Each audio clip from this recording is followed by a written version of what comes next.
You see a sparkling swimming pool, and what's the first thing you think? Jumping right in, right?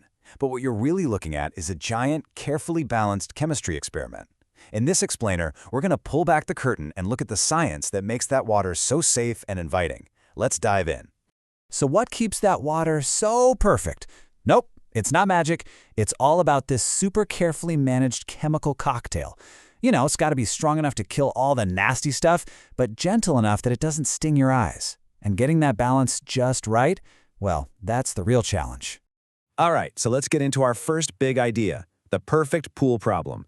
Because, keeping a pool perfect isn't just about fishing out a few leaves. It's a full-on science experiment happening right in your backyard. And if you mess up one tiny thing, it can make a huge difference. Yeah, it's like walking a chemical tightrope. If you add too little of the good stuff, you get a green, swampy mess full of bacteria. Gross. But if you go overboard and add too much, hello, red stinging eyes. You could even mess up the pool's liner and pipes. It's all about finding that perfect sweet spot, and that takes precision. So, if we're gonna master this whole balancing act, first things first, we gotta understand our ingredients. We have to decode the chemical recipes before we even think about tossing them in the water. Okay, so the very first thing you need to know about any ingredient is how much does it weigh, right? In chemistry, we call this the formula mass.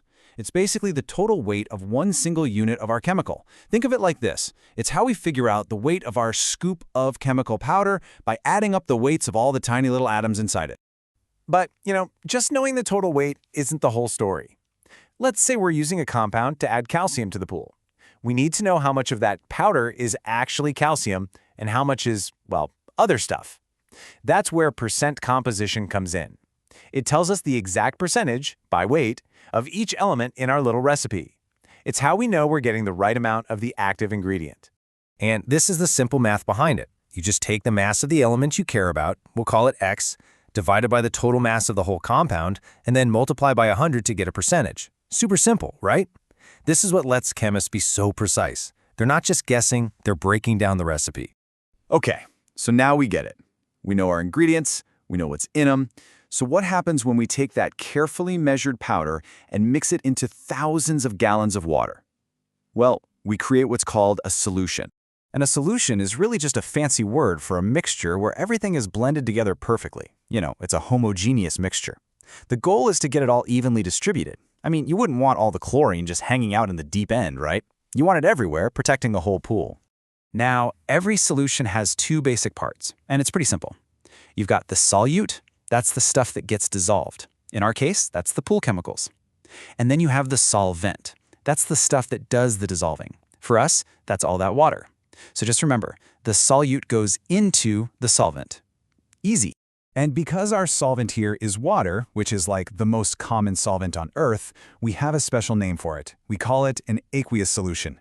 So yeah, that giant swimming pool in your backyard, it's just a really, really big aqueous solution. Kinda cool, huh? Okay, this brings us to the real heart of the issue. We know we're making a solution. We know our ingredients. But how do we actually measure how much chemical is in all that water? How do we know if we've added enough? Or maybe more importantly, how do we know if we've added way too much?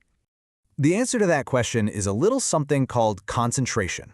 This is maybe the most important measurement in this whole process. It's the exact number that tells us the amount of our solute, our chemicals, in a given amount of solution, our pool water. It's the number that tells us if things are safe and balanced.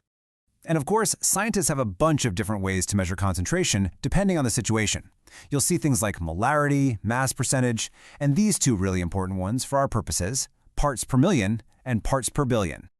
So molarity is kind of the gold standard in a chemistry lab. It's super precise. It measures the number of moles of a solute, and a mole is just a chemist's way of counting a huge number of molecules dissolved in exactly 1 liter of solution. And the formula is as straightforward as it gets. Molarity equals the moles of solute divided by the liters of solution. It's a simple ratio, but it's an incredibly powerful tool for chemists. But what about our pool? Or what about, say, an environmental scientist testing a lake for a tiny amount of a pollutant? Using molarity would be like trying to measure a grain of sand with a yardstick. It's just not the right tool. For these really, really diluted solutions, we use units that are way more intuitive, like parts per million or ppm. So, parts per million, what does that even mean? A million is a huge number, 10 to the 6th power. To put it in perspective, 1 ppm is like finding one single drop of ink in the gas tank of a full-size school bus. It's a way for us to measure and talk about incredibly tiny, but still super important, amounts of something. Okay, let's pull it all together now. We've gone from looking at a swimming pool all the way down to the nitty-gritty math of measuring tiny, tiny particles. Now let's zoom back out and see why this one idea, concentration, is so incredibly important, not just for your summer swim, but for pretty much everything. I mean, think about it. Understanding concentration is, well, it's everything. It's how we make sure pools are safe to swim in. It's how scientists measure pollution in the air we breathe and the water we drink. It's how doctors and nurses get the dosage of medicine in an IV bag exactly right. It's even used in food science to check for nutrients or contaminants. This one concept is literally a cornerstone of health and safety. And that really leaves us with a final, kind of cool thought. The world itself is basically one giant solution. You know, from the amount of sugar in your coffee, to the salt in the ocean, to the oxygen in the very air you're breathing right now. It's all about concentration. So the question is, now that you know what to look for, what other concentrations do you see running your life every day?